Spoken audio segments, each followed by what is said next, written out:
জোট মানুষের চিন্তা করে নয়, বিরোধী দলের নেতারা জোট করেছেন তাদের নিজেদের স্বার্থের কথা চিন্তা করে। এই কথা বলেছেন প্রদেশ বিজেপি মুখপাত্র নবেন্দু ভট্টাচার্য। তিনি বাম এবং কংগ্রেস জমানায় রাজ্যে খুন সন্ত্রাসের ঘটনার পুরো হিসেব দিয়ে পাল্টা প্রশ্ন ছুড়ে দিয়েছেন। আজ এবং তার করা প্রশ্নের জবাব দেওয়ার জন্য বাম কংগ্রেস নেতাদের আহ্বান জানিয়েছেন। বৃহস্পতিবার বিকেলে রাজধানী আগরতলার কৃষ্ণনগর এলাকার প্রদেশ বিজেপি কার্যালয়ে এক সাংবাদিক সম্মেলন করে প্রশ্নগুলো করেন প্রদেশ ভাজপা নেতৃত্ব।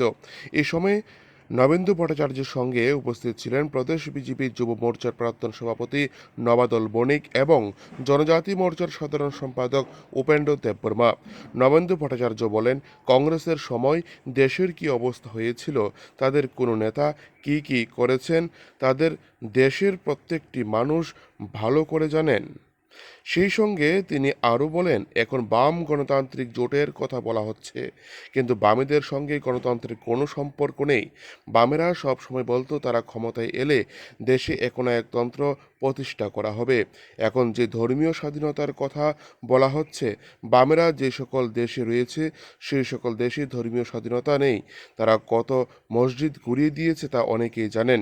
নির্বাচন এলেই রাজ্যের বিভিন্ন জায়গায় বিজেপিকে মুসলিম বিরোধী বলে প্রচার করার চেষ্টা হয়ে থাকে, কিন্তু বর্তমানে সংখ্যালঘু অংশের মানুষ বুঝতে পারছেন প্রধানমন্ত্রী নরেন্দ্র মোদীর নেতৃত্বে বর্তমান সরকারের সময় তারা কতটুকু সুরক্ষিত মহিলাদের সুরক্ষা দেওয়ার জন্য। সরকার কী কী ধরনের কাজ করে যাচ্ছে সংখ্যালঘু অংশের মানুষ নিজেরা তা উপলব্ধি করতে পারছেন বলে এদিন সাংবাদিক সম্মেলনে এই কথা বলেন নবেন্দু ভট্টাচার্য।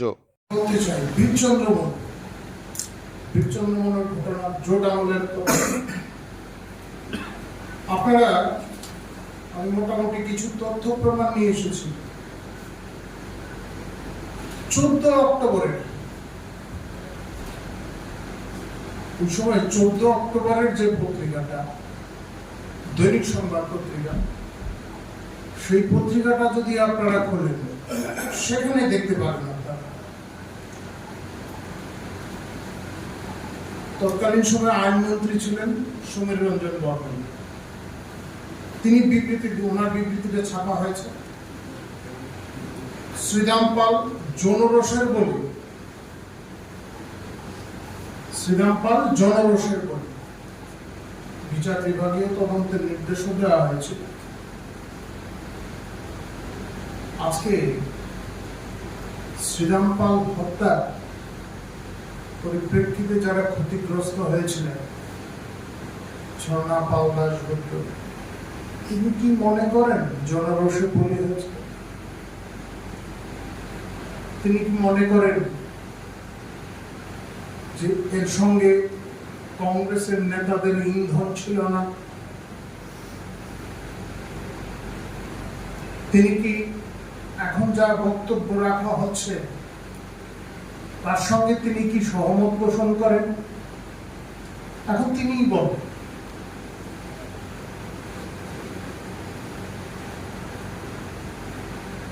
আজকে এই বিষয়গুলি পরিষ্কার করা প্রয়োজন।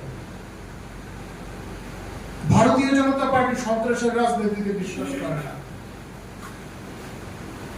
আমাদের পার্টি ক্ষমতায় আসার পর থেকে নির্বাচনের পরে কোথাও কোন রাজনৈতিক সন্ত্রাসের বলি হননি কেউ, একটি দৃষ্টান্ত নেই, একটি খুনের ঘটনাও ঘটে। আমাদের জবাব দিন এখন যারা যারা আছেন এই বিচ্ছন্ন মনোর ঘটনায় যারা শহীদ হয়েছিলেন, যারা খুন হয়েছে, তাদের পেছনে কারা রয়েছে, ব্যাখ্যাটা দিন আছে।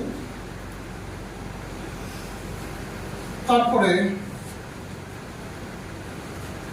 আমাদের